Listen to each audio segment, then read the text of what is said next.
بسم الله الرحمن الرحيم. يا أيها الناس اتقوا ربكم الذي خلقكم من نفس واحدة وخلق منها زوجها وبث منهما رجالا كثيرا ونساء واتقوا الله الذي تساءلون به والأرحام إن الله كان عليكم رقيبا. وآتوا اليتامى أموالهم ولا تتبدلوا الخبيث بالطيب ولا تأكلوا أموالهم إلى أموالكم إنه كان حوبا كبيرا. وإن خفتم ألا تقسطوا في اليتامى فانكحوا ما طاب لكم من النساء مثنى وثلاث ورباع، فإن خفتم ألا تعدلوا فواحدة أو ما ملكت أيمانكم ذلك أدنى ألا تعولوا. وآتوا النساء صدقاتهن نحلة فإن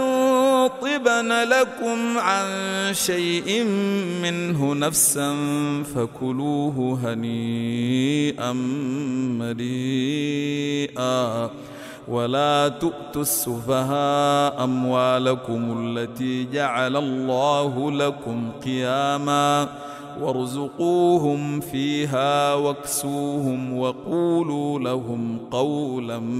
معروفا. وابتلوا اليتامى حتى إذا بلغوا النكاح فإن آنستم منهم رشدا فادفعوا إليهم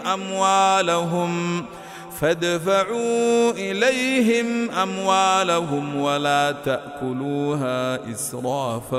وبدارا أن يكبروا. ومن كان غنيا فليستعفف ومن كان فقيرا فليأكل بالمعروف. فإذا دفعتم إليهم أموالهم فأشهدوا عليهم وكفى بالله حسيبا. للرجال نصيب مما ترك الوالدان والأقربون وللنساء نصيب مما ترك الوالدان والأقربون مما قل منه أو كثر نصيبا مفروضا. وإذا حضر القسمة أولو القربى واليتامى والمساكين فارزقوهم منه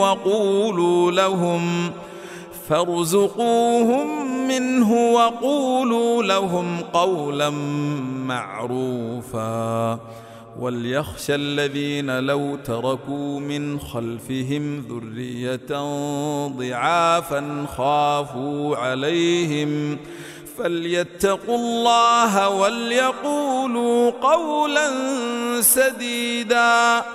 إن الذين يأكلون أموال اليتامى ظلما إنما يأكلون في بطونهم نارا وسيصلون سعيرا. يوصيكم الله في أولادكم للذكر مثل حظ الأنثيين. فإن كن نساء فوق 2 فلهن ثلثا ما ترك وإن كانت واحدة فلها النصف ولأبويه لكل واحد منهما السدس مما ترك إن كان له ولد، فإن لم يكن له ولد وورثه أبواه فلأمه الثلث، فإن كان له إخوة فلأمه السدس من بعد وصية يوصي بها أو دين. آباؤكم وأبناؤكم لا تدرون أيهم أقرب لكم نفعا، فريضة من الله، إن الله كان عليما حكيما. ولكم نصف ما ترك أزواجكم إن لم يكن لهن ولد، فإن كان لهن ولد فلكم الربع مما تركن من بعد وصية يوصين بها أو دين، ولهن الربع مما تركتم إن لم يكن لكم ولد، فإن كان لكم ولد فلهن الثمن مما تركتم من بعد وصية توصون بها أو دين. وإن كان رجل يورث كلالة أو امرأة وله أخ أو أخت فلكل واحد منهما السدس، فإن كانوا أكثر من ذلك فهم شركاء في الثلث من بعد وصية يوصي بها أو دين غير مضار، وصية من الله والله عليم حليم. تلك حدود الله، ومن يطع الله ورسوله يدخله جنات تجري من تحتها الأنهار خالدين فيها، وذلك الفوز العظيم. ومن يعص الله ورسوله ويتعد حدوده يدخله نارا خالدا فيها وله عذاب مهين. واللاتي يأتين الفاحشة من نسائكم فاستشهدوا عليهن 4 منكم، فإن شهدوا فأمسكوهن في البيوت حتى يتوفاهن الموت أو يجعل الله لهن سبيلا. واللذان يأتيانها منكم فآذوهما فإن تابا وأصلحا فأعرضوا عنهما، إن الله كان توابا رحيما. إنما التوبة على الله للذين يعملون السوء بجهالة ثم يتوبون من قريب فأولئك يتوب الله عليهم، وكان الله عليما حكيما. وليست التوبة للذين يعملون السيئات حتى إذا حضر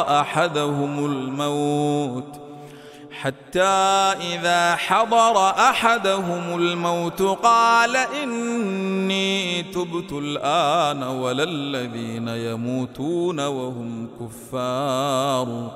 أولئك أعتدنا لهم عذابا أليما. يا أيها الذين آمنوا لا يحل لكم أن ترثوا النساء كرها ولا تعضلوهن لتذهبوا ببعض ما آتيتموهن إلا أن يأتين بفاحشة مبينة وعاشروهن بالمعروف فإن كرهتموهن فعسى أن تكرهوا شيئا ويجعل الله فيه خيرا كثيرا وإن أردتم استبدال زوج مكان زوج وآتيتم إحداهن قنطارا فلا تأخذوا منه شيئا أتأخذونه بهتانا وإثما مبينا وكيف تأخذونه وقد أفضى بعضكم إلى بعض وأخذن منكم ميثاقا غليظا ولا تنكحوا ما نكح آباؤكم من النساء إلا ما قد سلف إنه كان فاحشة ومقتا وساء سبيلا حرمت عليكم أمهاتكم وبناتكم وأخواتكم وعماتكم وخالاتكم وبنات الأخ وبنات الأخت وأمهاتكم اللاتي أرضعنكم وأخواتكم من الرضاعة وأمهات نسائكم وربائبكم اللاتي في حجوركم من نسائكم اللاتي دخلتم بهن فإن لم تكونوا دخلتم بهن فلا جناح عليكم وحلائل أبنائكم الذين من أصلابكم وأن تجمعوا بين الأختين إلا ما قد سلف إن الله كان غفورا رحيما والمحصنات من النساء إلا ما ملكت أيمانكم كتاب الله عليكم وأحل لكم ما وراء ذلكم أن تبتغوا بأموالكم محصنين غير مسافحين فما استمتعتم به منهن فآتوهن أجورهن فريضة ولا جناح عليكم فيما تراضيتم به من بعد الفريضة إن الله كان عليما حكيما ومن لم يستطع منكم طولا أن ينكح المحصنات المؤمنات فمما ملكت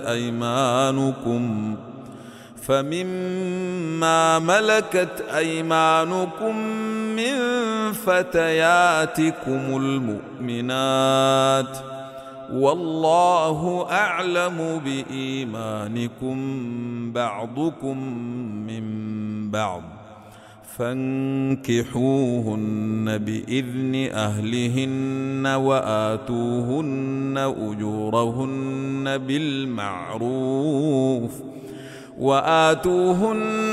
أجورهن بالمعروف محصنات غير مسافحات ولا متخذات أخدان فإذا أحصن فإن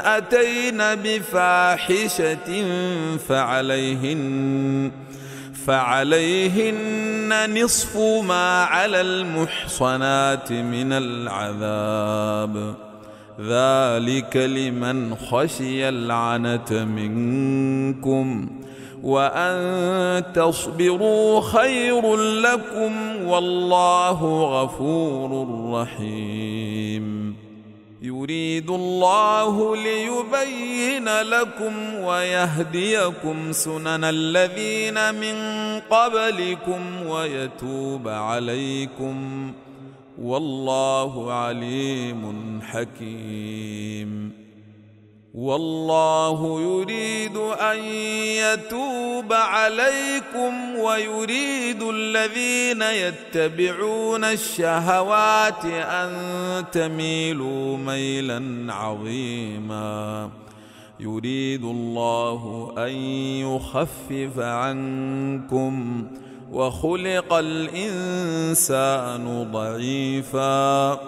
يا أيها الذين آمنوا لا تأكلوا أموالكم بينكم بالباطل إلا أن تكون تجارة عن تراض منكم، ولا تقتلوا أنفسكم إن الله كان بكم رحيما. ومن يفعل ذلك عدوانا وظلما فسوف نصليه نارا، وكان ذلك على الله يسيرا. إن تجتنبوا كبائر ما تنهون عنه نكفر عنكم سيئاتكم وندخلكم مدخلا كريما. ولا تتمنوا ما فضل الله به بعضكم على بعض، للرجال نصيب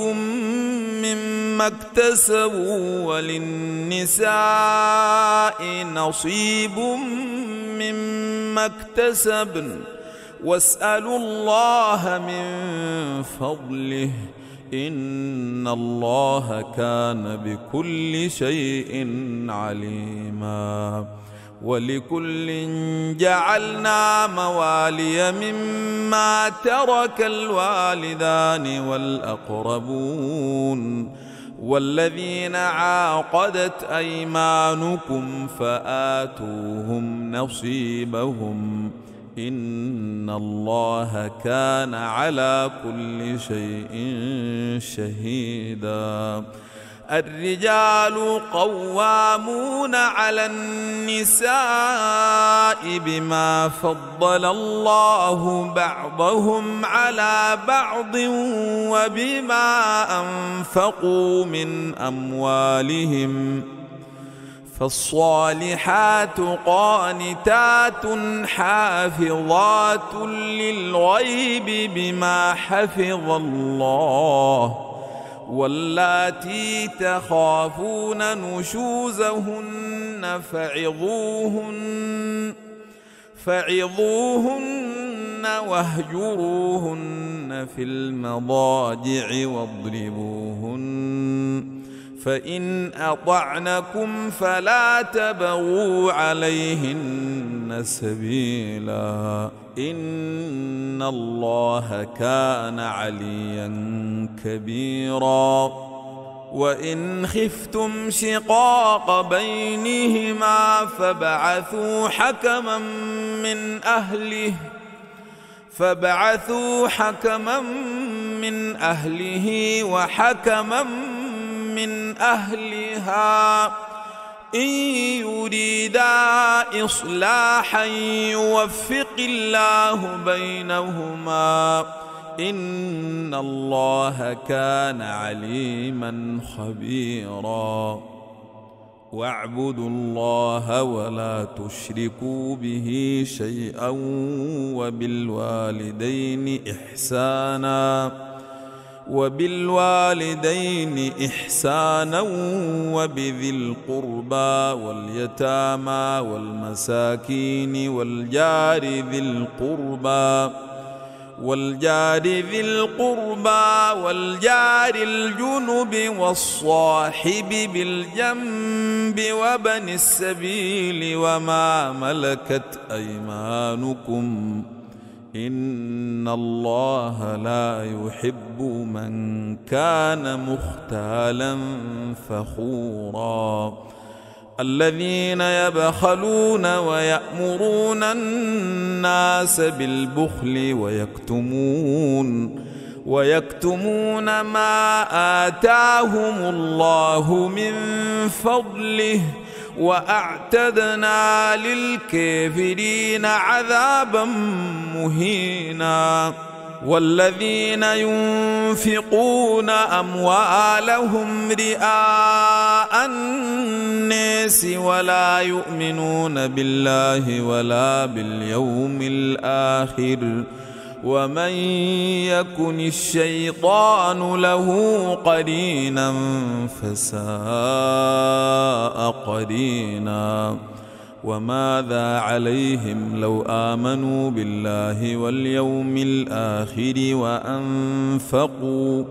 وأنفقوا مما رزقهم الله وكان الله بهم عليما إن الله لا يظلم مثقال ذرة وإن تك حسنة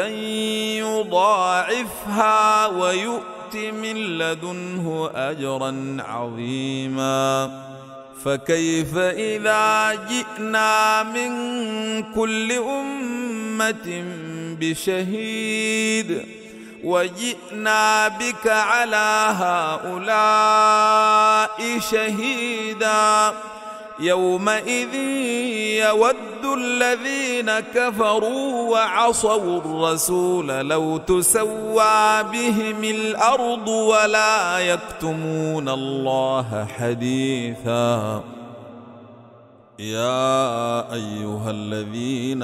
آمنوا لا تقربوا الصلاة وأنتم سكارى حتى تعلموا ما تقولون ولا جنبا إلا عابري سبيل حتى تغتسلوا وإن كنتم مرضى أو على سفر أو جاء أحد منكم من الغائط أو لامستم النساء فلم تجدوا ماء فتيمموا صعيدا طيبا فامسحوا بوجوهكم وأيديكم إن الله كان عفوا غفورا ألم تر إلى الذين أوتوا نصيبا من الكتاب يشترون الضلالة ويريدون أن تضلوا السبيل والله أعلم بأعدائكم وكفى بالله وليا وكفى بالله نصيرا من الذين هادوا يحرفون الكلم عن مواضعه ويقولون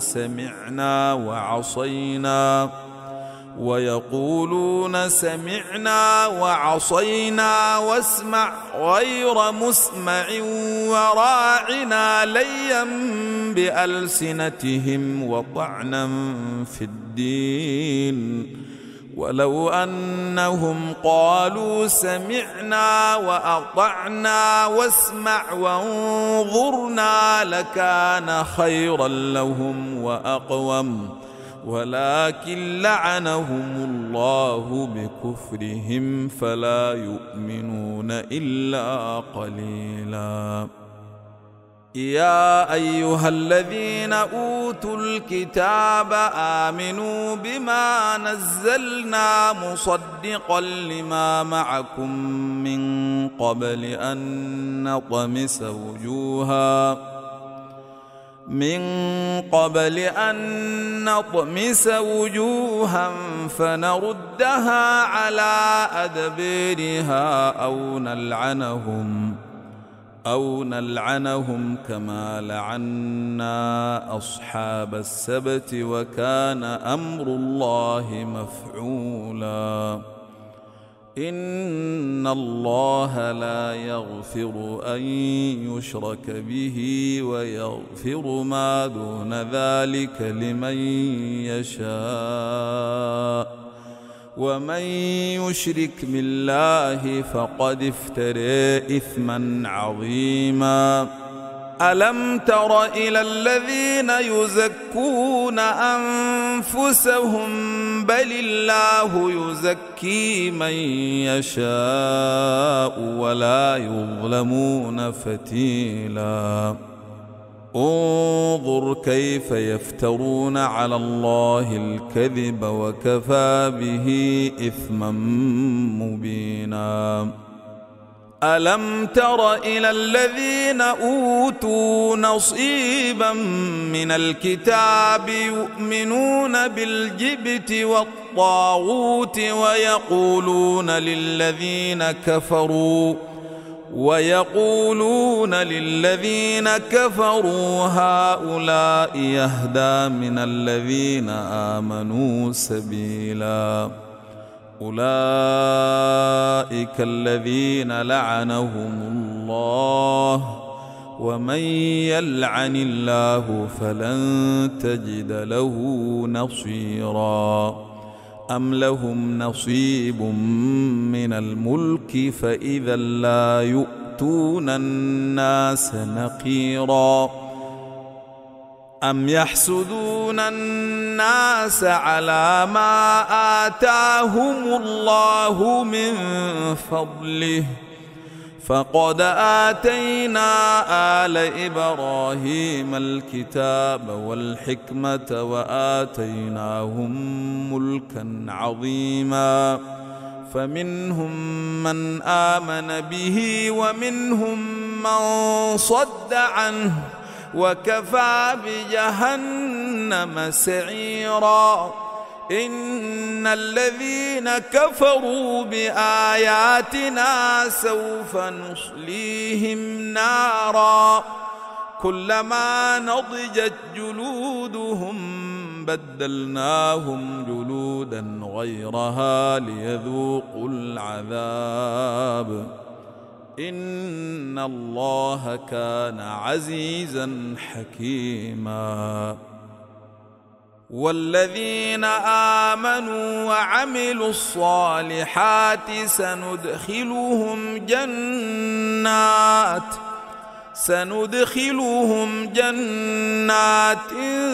تجري من تحتها الأنهار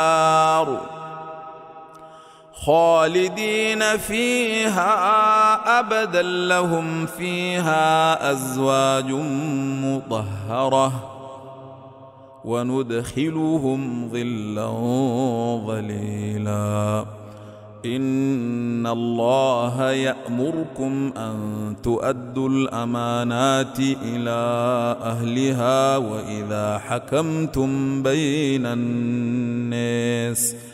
وإذا حكمتم بين الناس أن تحكموا بالعدل إن الله نعما يعظكم به إن الله كان سميعا بصيرا يا أيها الذين آمنوا أطيعوا الله وأطيعوا الرسول وأولي الأمر منكم فإن تنازعتم في شيء فردوه إلى الله والرسول إن كنتم تؤمنون بالله واليوم الآخر ذلك خير وأحسن تأويلا ألم تر إلى الذين يزعمون أنهم آمنوا بما أنزل إليك وما أنزل من قبلك يريدون أن يتحاكموا إلى الطاغوت وقد أمروا أن يكفروا به ويريد الشيطان أن يضلهم ضلالا بعيدا وإذا قيل لهم تعالوا إلى ما أنزل الله وإلى الرسول رأيت المنافقين يصدون عنك صدودا فكيف إذا أصابتهم مصيبة بما قدمت أيديهم ثم جاءوك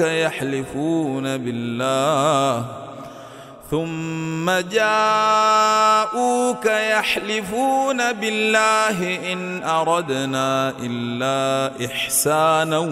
وتوفيقا أولئك الذين يعلم الله ما في قلوبهم فأعرض عنهم وعظهم وقل لهم في أنفسهم قولا بليغا وما أرسلنا من رسول إلا ليطاع بإذن الله ولو أنهم إذ ظلموا أنفسهم جاءوك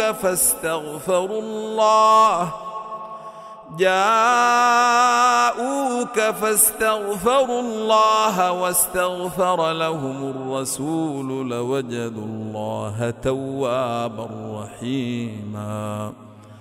فلا وربك لا يؤمنون حتى يحكموك فيما شجر بينهم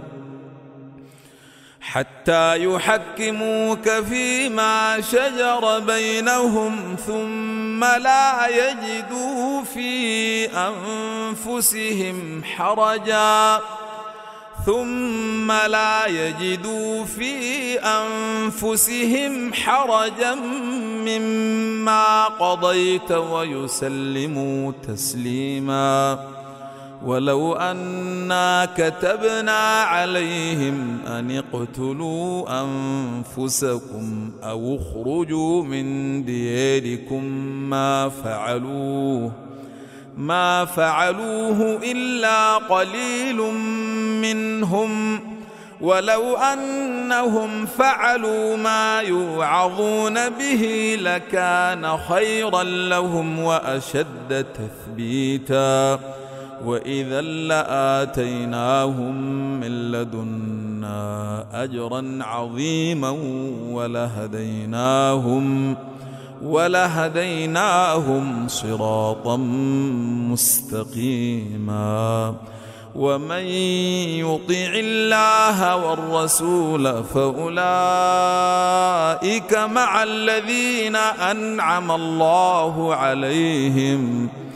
فأولئك مع الذين أنعم الله عليهم من النبيين والصديقين والشهداء والصالحين وحسن أولئك رفيقا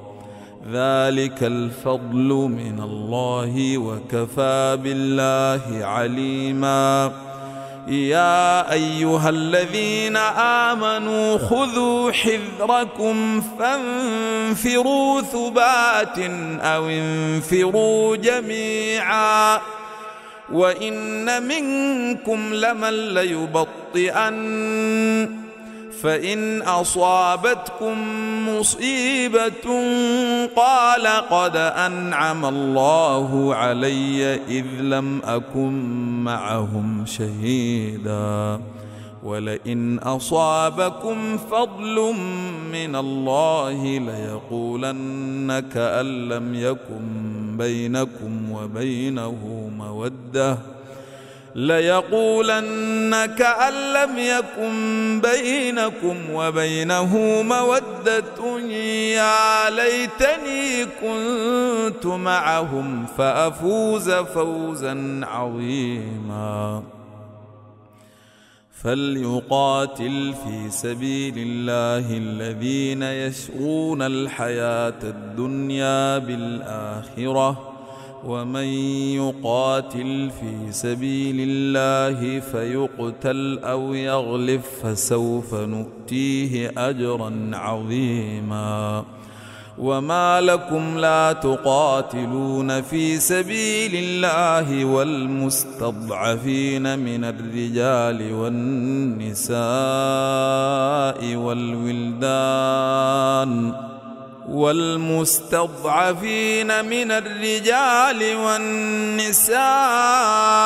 والولدان الذين يقولون ربنا أخرجنا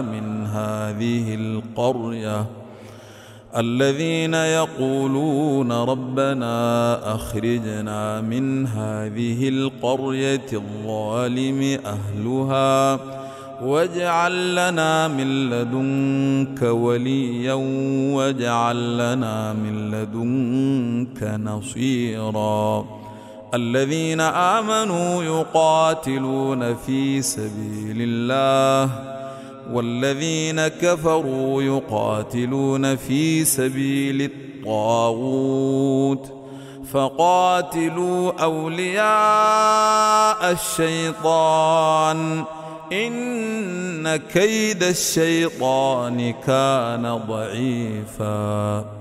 ألم تر إلى الذين قيل لهم كفوا أيديكم وأقيموا الصلاة وآتوا الزكاة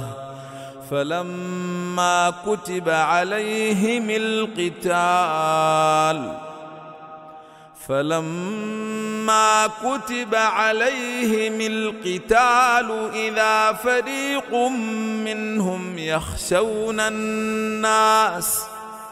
إذا فريق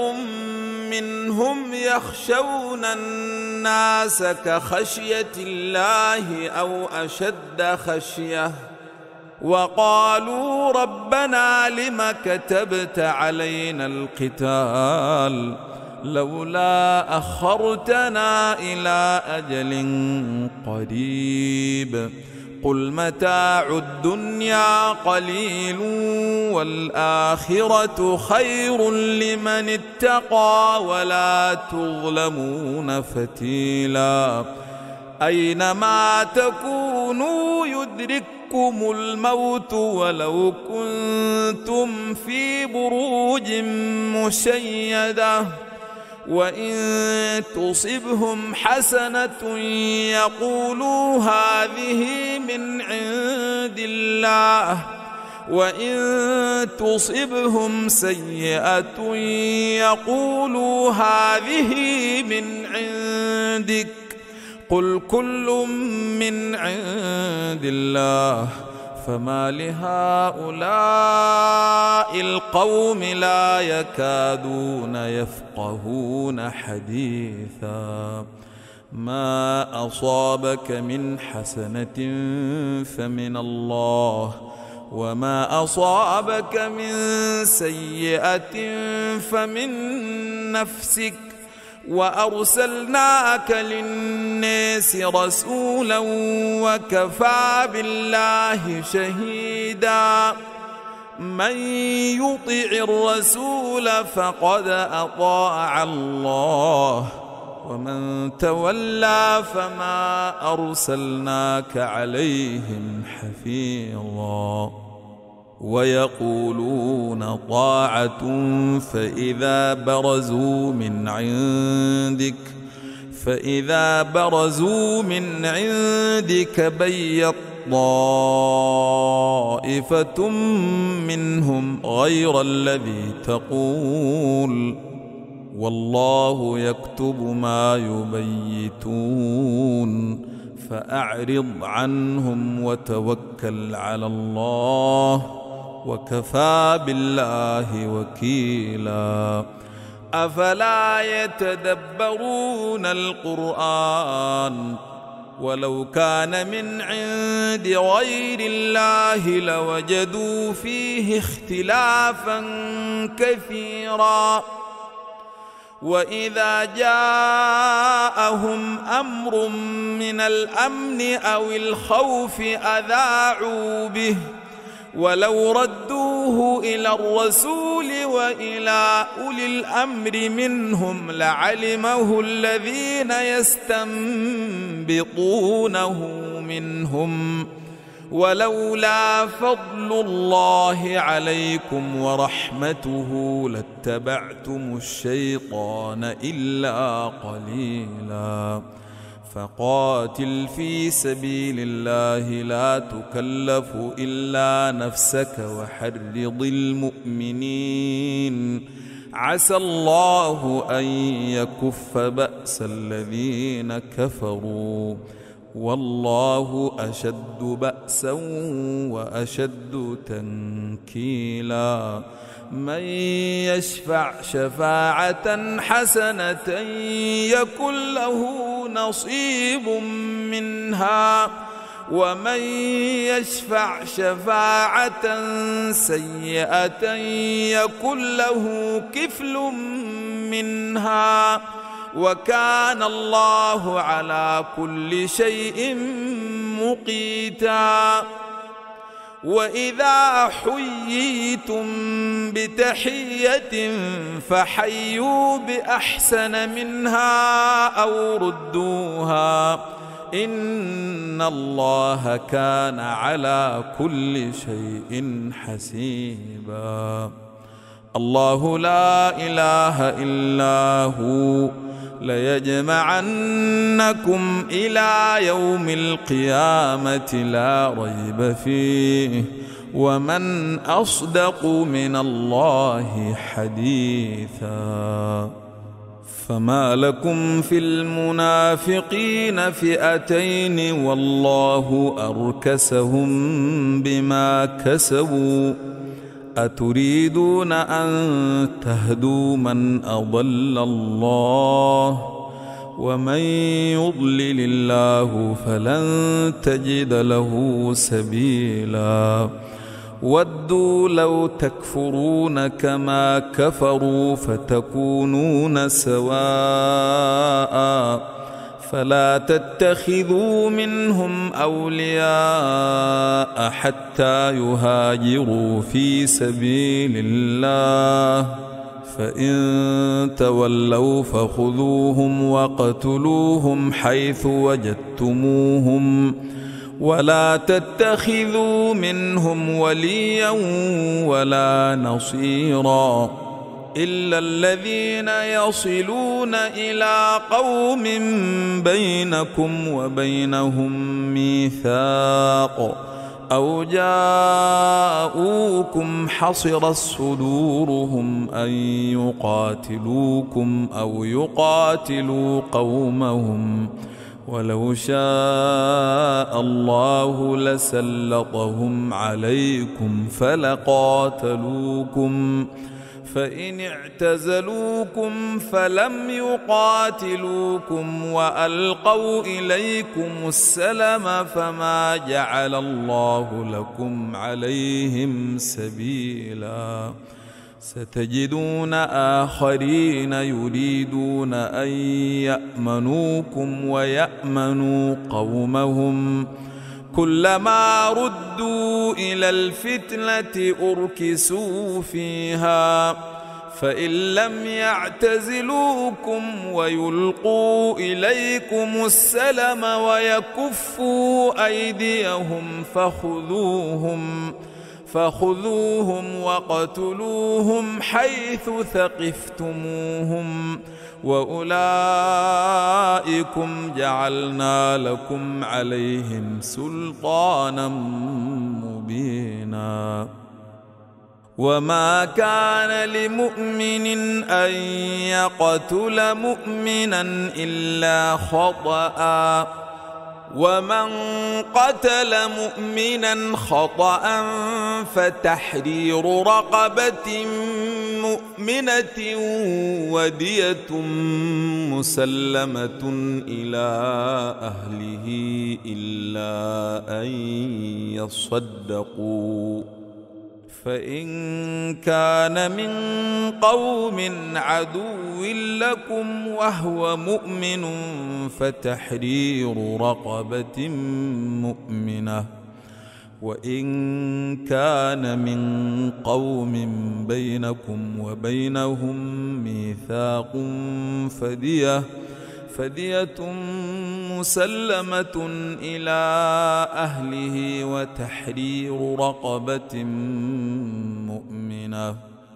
فمن لم يجد فصيام شهرين متتابعين توبة من الله، وكان الله عليما حكيما. ومن يقتل مؤمنا متعمدا فجزاؤه جهنم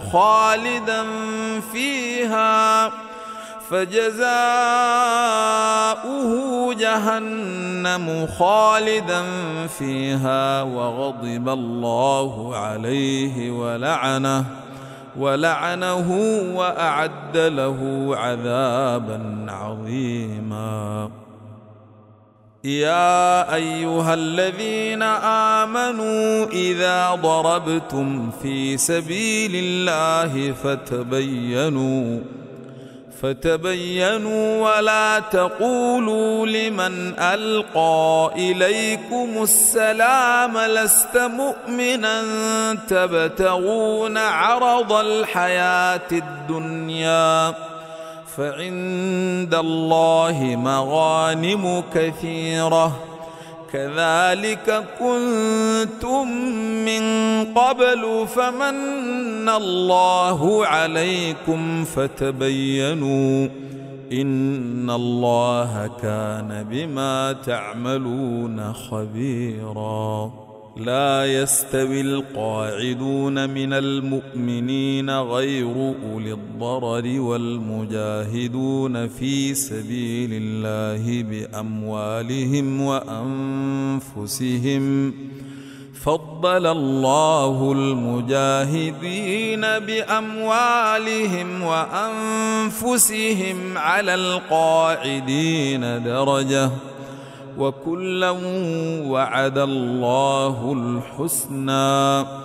وفضل الله المجاهدين على القاعدين أجرا عظيما درجات منه ومغفرة ورحمة، وكان الله غفورا رحيما. إن الذين توفاهم الملائكة ظالمي أنفسهم قالوا فيم كنتم قالوا كنا مستضعفين في الأرض قالوا ألم تكن أرض الله واسعة فتهاجروا فيها فأولئك مأواهم جهنم وساءت مصيرا إلا المستضعفين من الرجال والنساء والولدان لا يستطيعون حيلة ولا يهتدون سبيلا فأولئك عسى الله أن يعفو عنهم وكان الله عفوا غفورا. ومن يهاجر في سبيل الله يجد في الأرض مراغما كثيرا وسعة ومن يخرج من بيته مهاجرا إلى الله ورسوله ثم يدركه الموت فقد وقع أجره على الله وكان الله غفورا رحيما. وإذا ضربتم في الأرض فليس عليكم جناح أن تقصروا من الصلاة إن خفتم أن يفتنكم الذين كفروا إن الكافرين كانوا لكم عدوا مبينا. وإذا كنت فيهم فأقمت لهم الصلاة فلتقم طائفة منهم معك وليأخذوا أسلحتهم فإذا سجدوا فليكونوا من ورائكم ولتأت طائفة أخرى لم يصلوا فليصلوا معك وليأخذوا حذرهم وأسلحتهم ود الذين كفروا لو تغفلون عن أسلحتكم وأمتعتكم فيميلون عليكم ميلة واحدة ولا جناح عليكم إن كان بكم أذى من مطر أو كنتم مرضى أن تضعوا أسلحتكم وخذوا حذركم إن الله أعد للكافرين عذابا مهينا. فإذا قضيتم الصلاة فاذكروا الله قياما وقعودا وعلى جنوبكم فإذا اطمأننتم فأقيموا الصلاة إن الصلاة كانت على المؤمنين كتابا موقوتا. ولا تهنوا في ابتغاء القوم إن تكونوا تألمون فإنهم يألمون كما تألمون وترجون من الله ما لا يرجون وكان الله عليما حكيما. إنا أنزلنا إليك الكتاب بالحق لتحكم بين الناس بما أريك الله ولا تكن للخائنين خصيما واستغفر الله إن الله كان غفورا رحيما. ولا تجادل عن الذين يختانون أنفسهم إن الله لا يحب من كان خوانا أثيما. يستخفون من الناس ولا يستخفون من الله وهو معهم إذ يبيتون ما لا يرضى من القول وكان الله بما يعملون محيطا. ها أنتم هؤلاء جادلتم عنهم في الحياة الدنيا فمن يجادل الله عنهم يوم القيامة أم من يكون عليهم وكيلا. ومن يعمل سوءا أو يظلم نفسه ثم يستغفر الله يجد الله غفورا رحيما. ومن يكسب إثما فإنما يكسبه على نفسه وكان الله عليما حكيما. ومن يكسب خطيئة أو إثما ثم يرم به بريئا ثم يرم به بريئا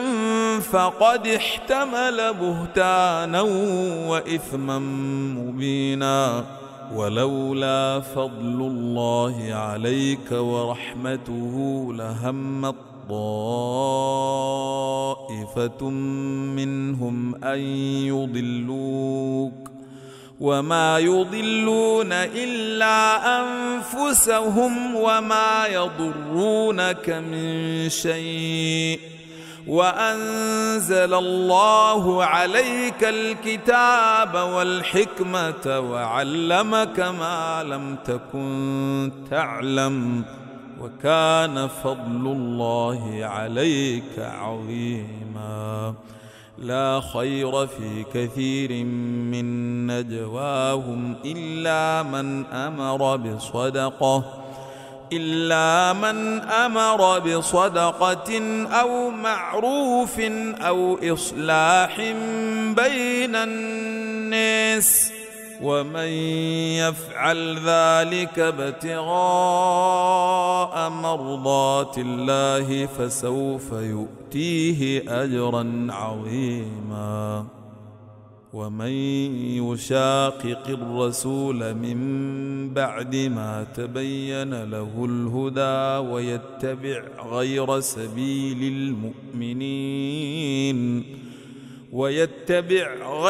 سبيل المؤمنين نوله ما تولى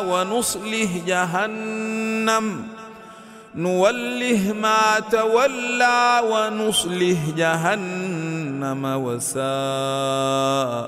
مصيرا. إن الله لا يغفر أن يشرك به ويغفر ما دون ذلك لمن يشاء ومن يشرك بالله فقد ضل ضلالا بعيدا. إن يدعون من دونه إلا إناثا وإن يدعون إلا شيطانا مريدا لعنه الله وقال لأتخذن من عبادك نصيبا مفروضا ولأضلنهم ولأمنينهم ولآمرنهم فليبتكن آذان الأنعام ولآمرنهم فليغيرن خلق الله ومن يتخذ الشيطان وليا من دون الله فقد خسر خسرانا مبينا. يعدهم ويمنيهم وما يعدهم الشيطان إلا غرورا. أولئك مأواهم جهنم ولا يجدون عنها محيصا. والذين آمنوا وعملوا الصالحات سندخلهم جنات تجري من تحتها الأنهار خالدين فيها أبدا وعد الله حقا ومن أصدق من الله قيلا. ليس بأمانيكم ولا أماني أهل الكتاب من يعمل سوءا يجز به ولا يجد له من دون الله وليا ولا نصيرا. ومن يعمل من الصالحات من ذكر أو أنثى وهو مؤمن فأولئك يدخلون الجنة ولا يظلمون نقيرا.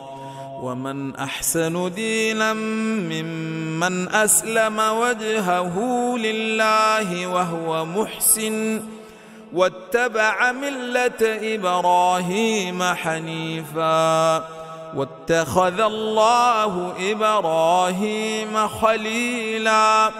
ولله ما في السماوات وما في الأرض وكان الله بكل شيء محيطا ويستفتونك في النساء قل الله يفتيكم فيهن وما يتلى عليكم في الكتاب في يتامى النساء اللاتي لا تؤتونهن ما كتب لهن وترغبون أن تنكحوهن والمستضعفين من الولدان وأن تقوموا لليتامى بالقسط وما تفعلوا من خير فإن الله كان به عليما وإن امرأة خافت من بعلها نشوزا أو إعراضا فلا جناح عليهما أن يصالحا بينهما صلحا والصلح خير وأحضرت الأنفس الشح وإن تحسنوا وتتقوا فإن الله كان بما تعملون خبيرا ولن تستطيعوا أن تعدلوا بين النساء ولو حرصتم فلا تميلوا كل الميل فتذروها كالمعلقة وإن تصلحوا وتتقوا فإن الله كان غفورا رحيما وإن يتفرقا يغن الله كلا من سعته وكان الله واسعا حكيما ولله ما في السماوات وما في الأرض ولقد وصينا الذين أوتوا الكتاب من قبلكم وإياكم أن اتقوا الله وإن تكفروا فإن لله ما في السماوات وما في الأرض وكان الله غنيا حميدا ولله ما في السماوات وما في الأرض وكفى بالله وكيلا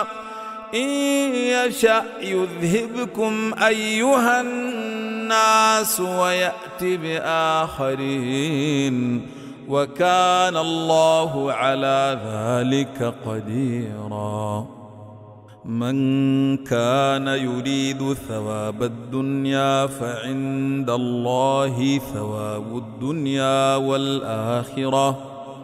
وكان الله سميعا بصيرا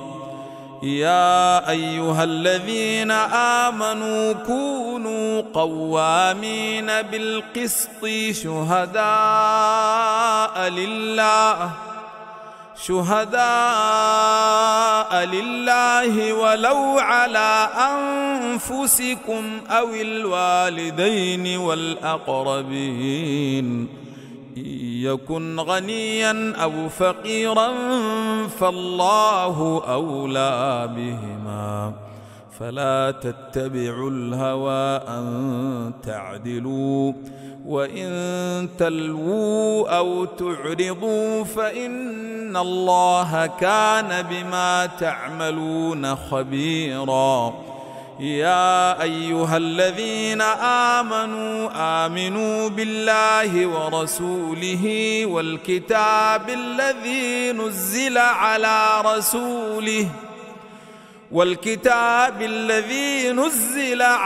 رسوله والكتاب الذي أنزل من قبل ومن يكفر بالله وملائكته وكتبه ورسله واليوم الآخر فقد ضل ضلالا بعيدا. إن الذين آمنوا ثم كفروا ثم آمنوا ثم كفروا ثم ازدادوا كفرا لم يكن الله ليغفر لهم ولا ليهديهم سبيلا. بشر المنافقين بأن لهم عذابا أليما.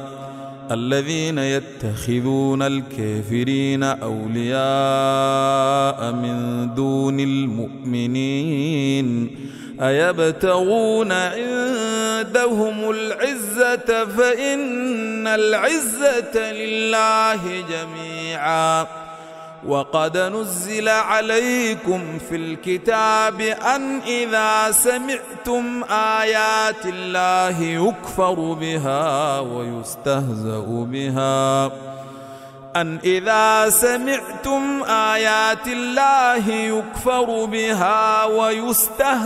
بها فلا تقعدوا معهم حتى يخوضوا في حديث غيره إنكم إذا مثلهم. إن الله جامع المنافقين والكافرين في جهنم جميعا. الذين يتربصون بكم فإن كان لكم فتح من الله قالوا ألم نكن معكم وإن كان للكافرين نصيب قالوا ألم نستحوذ عليكم ونمنعكم من المؤمنين فالله يحكم بينكم يوم القيامة ولن يجعل الله للكافرين على المؤمنين سبيلا. إن المنافقين يخادعون الله وهو خادعهم وإذا قاموا إلى الصلاة قاموا كسالى يراءون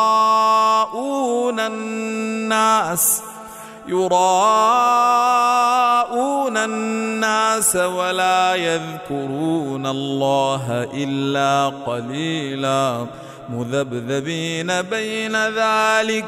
لا إله هؤلاء ولا إله هؤلاء ومن يضلل الله فلن تجد له سبيلا. يا أيها الذين آمنوا لا تتخذوا الكافرين أولياء من دون المؤمنين أتريدون أن تجعلوا لله عليكم سلطانا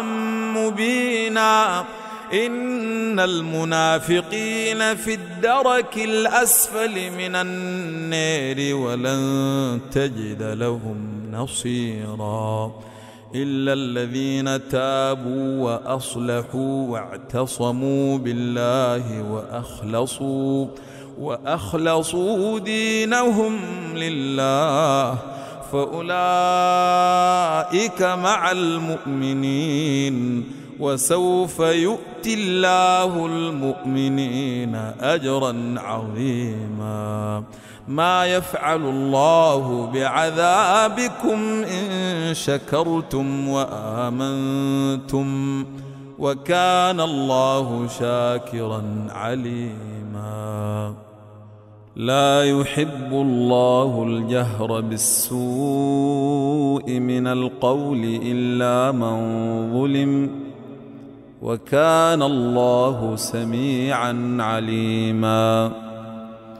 إن تبدوا خيرا أو تخفوه أو تعفو عن سوء أو تعفو عن سوء فإن الله كان عفوا قديرا. إن الذين يكفرون بالله ورسله ويريدون أن يفرقوا بين الله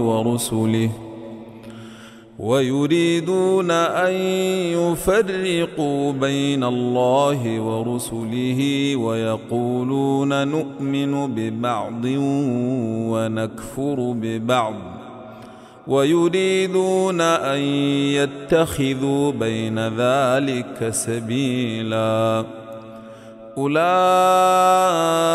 هم الكافرون حقا وأعتدنا للكافرين عذابا مهينا. والذين آمنوا بالله ورسله ولم يفرقوا بين أحد منهم أولئك سوف نؤتيهم أجورهم وكان الله غفورا رحيما. يسألك أهل الكتاب أن تنزل عليهم كتابا من السماء فقد سألوا موسى أكبر من ذلك فقالوا أرنا الله جهرة فأخذتهم الصاعقة بظلمهم ثم اتخذوا العجل من بعد ما جاءتهم البينات فعفونا عن ذلك وآتينا موسى سلطانا مبينا. ورفعنا فوقهم الطور بميثاقهم وقلنا لهم ادخلوا الباب سجدا وقلنا لهم لا تعدوا في السبت وأخذنا منهم ميثاقا غليظا. فبما نقضهم ميثاقهم وكفرهم بآيات الله وقتلهم الأنبياء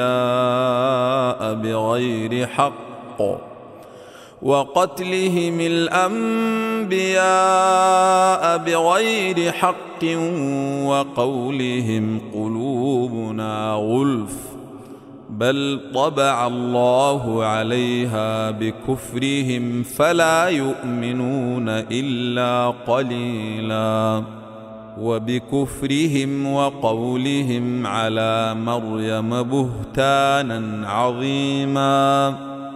وقولهم إنا قتلنا المسيح عيسى بن مريم رسول الله وما قتلوه وما صلبوه ولكن شبه لهم وإن الذين اختلفوا فيه لفي شك منه ما لهم به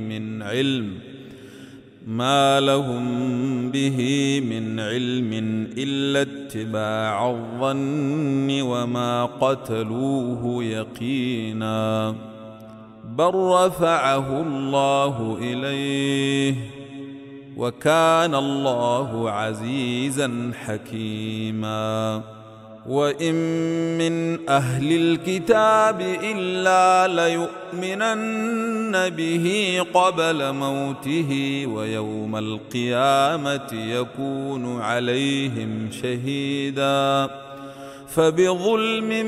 من الذين هادوا حرمنا عليهم طيبات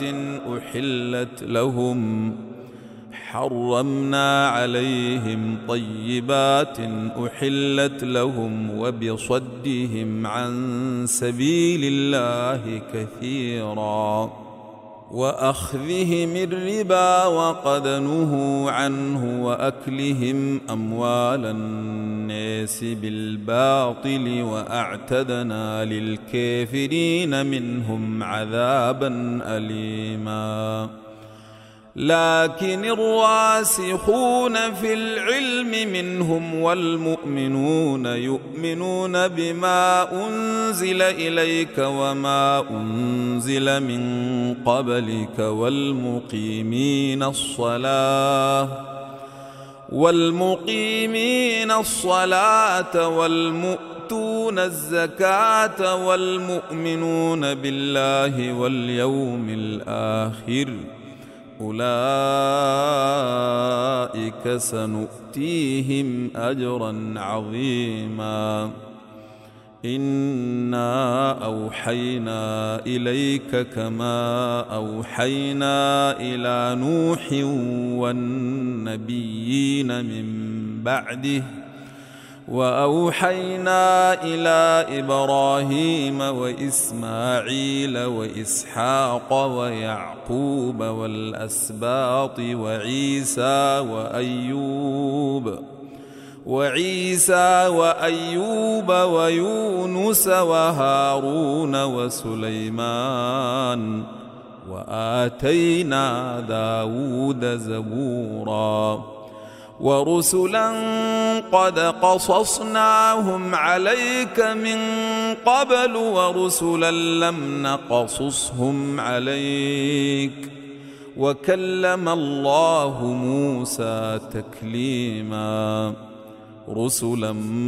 مبشرين ومنذرين لئلا يكون للناس على الله حجة بعد الرسل وكان الله عزيزا حكيما.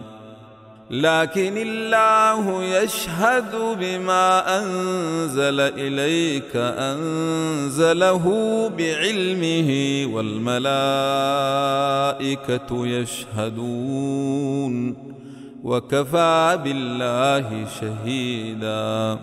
إن الذين كفروا وصدوا عن سبيل الله قد ضلوا ضلالا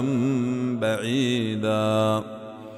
إن الذين كفروا وظلموا لم يكن الله ليغفر لهم ولا ليهديهم طريقا إلا طريق جهنم خالدين فيها أبدا وكان ذلك على الله يسيرا. يا أيها الناس قد جاءكم الرسول بالحق من ربكم فآمنوا خيرا لكم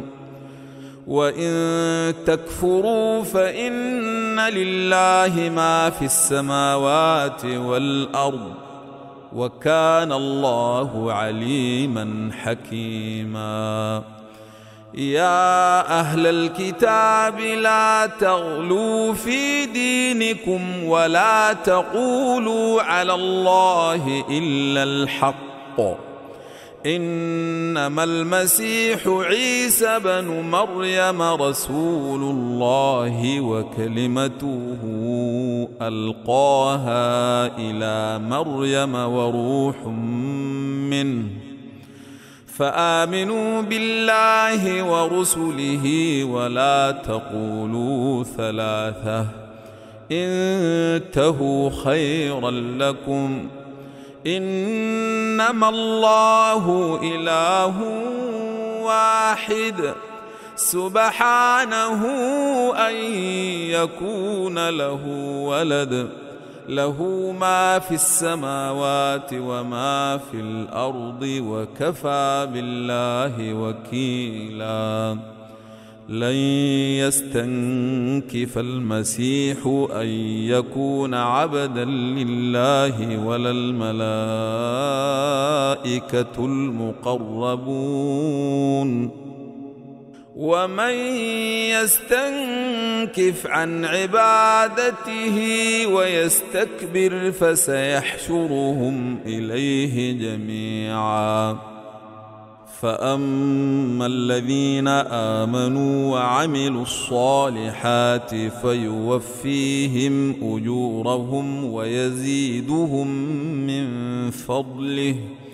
وأما الذين استنكفوا واستكبروا فيعذبهم عذابا أليما ولا يجدون لهم من دون الله وليا ولا نصيرا. يا أيها الناس قد جاءكم برهان من ربكم وأنزلنا إليكم نورا مبينا. فأما الذين آمنوا بالله واعتصموا به فسيدخلهم في رحمة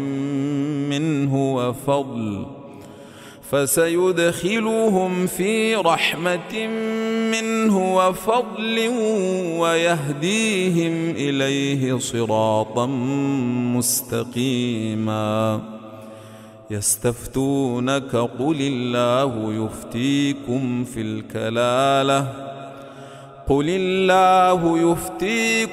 الكلالة إن امرؤ هلك ليس له